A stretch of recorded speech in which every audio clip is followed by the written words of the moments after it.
Howdy do you? This is John, and today we are talking about The Dark Knight Rises, a movie from 2012 starring Christian Bale and directed by Christopher Nolan. And in The Dark Knight Rises, it deals with Bruce Wayne / Batman, who has been retired for the past 8 years.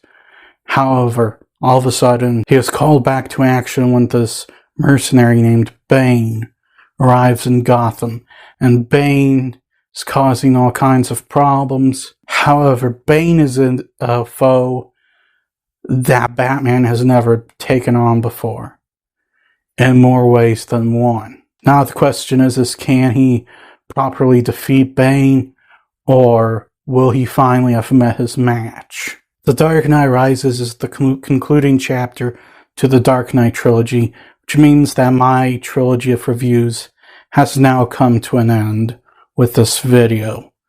This is the last Dark Knight video I'm doing because it's the last Dark Knight movie made. There are other Batman movies, yes. However, the Dark Knight trilogy ends with this film. Now getting into, first and foremost, Bane. Bane is, right off the bat, when you are introduced to this character, you know he's not someone Batman has taken on before. He is not. He is way stronger, way more powerful, and arguably more intelligent than most of the villains that Batman has taken on. Definitely physically the strongest. One of the things he literally does is break someone's neck by just grabbing his throat and crushing it. He doesn't do the head twist that everyone else has to do. He just grabs the guy's neck and crushes it. Not many people can do that. And Tom Hardy's performance is great.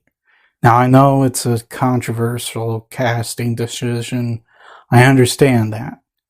However, with the amount of work that needs to be done with Bane, not very many actors can do that.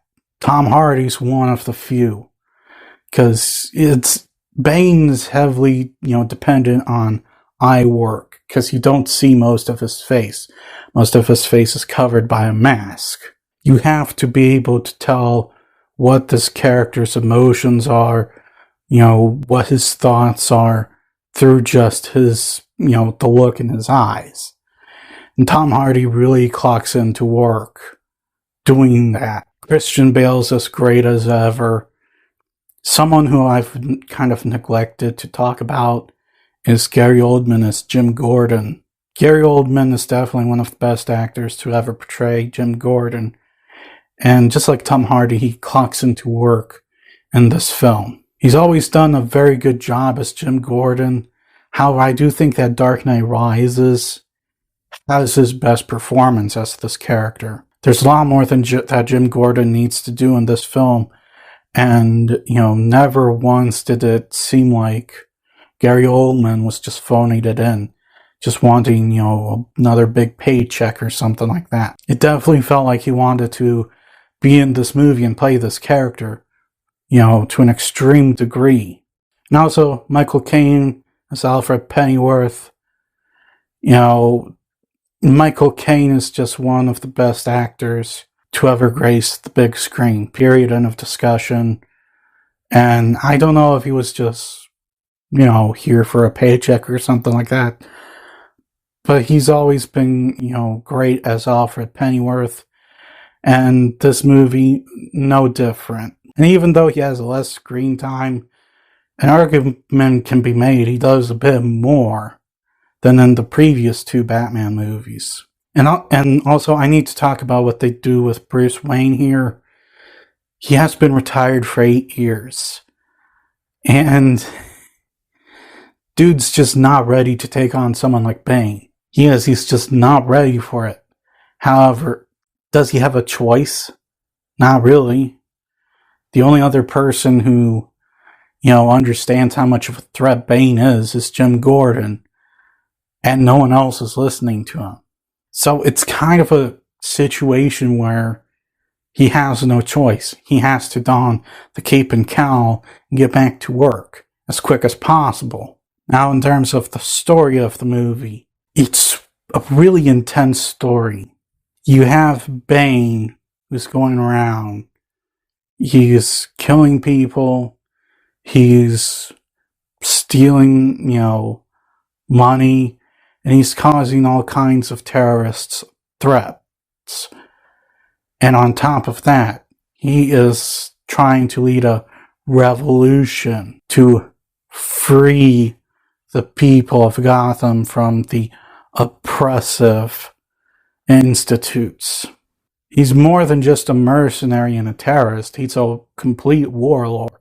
And throughout this entire narrative, you just see the decline of Gotham. Gotham gets in a worse position than it's ever been in this trilogy.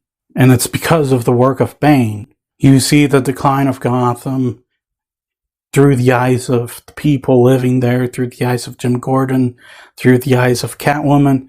Yes, she is in this movie. Through the eyes of many different characters who are introduced throughout this trilogy. The only people really having a good time are the criminals.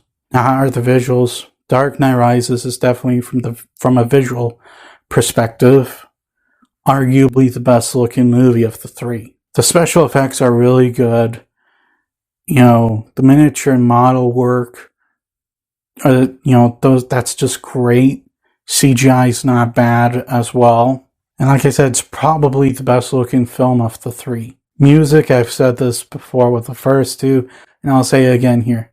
The musical score is just amazing. This time Hans Zimmer did the music on his own. However, it still feels a lot like the first two movies. I would not be surprised if, James Newton Howard had agreed to work on this movie. That would be any different. But of course, as we all know, Howard did not come back for this film. It was just Hans on his own. However, like I said, Hans Zimmer, amazing composer, great music. But I have to argue that unlike the first two movies, this really is not a perfect film.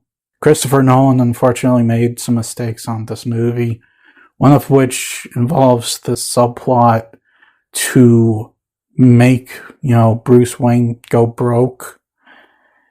And yeah, it isn't really the greatest plan in the world. Bruce Wayne loses all his money. However, in literally less than a day, he loses his car, he loses all this sort of stuff. The electricity in his house gets shut down. That stuff is not quick at all. A situation like that takes months. And, no matter what you do, if you do that in a movie, make everything happen in less than a day, with a situation like that, it just comes across as jarring and unrealistic. Because it is. Anyone who's been in that situation knows it takes a few months. It's not a quick thing. Even with renting an apartment, they have to wait for so many rental payments to be missed before they can kick you out. I would also argue that, the ending, without getting into any spoilers, I think Christopher Nolan was clearly trying to recreate what he did on Inception. But it doesn't really work out well. Because the thing with Inception is, if you follow the trail of breadcrumbs, you know what he's trying to do. You know what the answer is. This movie, he forgot the trail of breadcrumbs. And the theories you can come up with are kind of outlandish. Like, how could that happen when this occurs that closely to him, regardless of when he does that. Like, I don't think that would work out very well. And I'm sorry if I'm being vague, like way too vague, but I'm just trying to avoid spoilers for the kids who have not seen this yet. So all in all, in conclusion, The Dark Knight Rises, it's not as good as the first two Dark Knight movies, but it is a satisfactory conclusion to the trilogy. Great villain, great story, great acting, great visuals, great music, a few, shortcomings. However, I would argue that, even though the problems are there and, it prevents it from being this perfect experience, this movie is still a really dang good movie, and I highly recommend it, especially if you're Christopher Nolan or a Batman fan. I'm going to give The Dark Knight Rises a 9. Well, that's all the time I have for today. Please look forward to more videos real soon. Please hit the like button if you enjoyed this video. Please also subscribe if you're new to the channel. And as always, please remember, hit the Bozetsky button.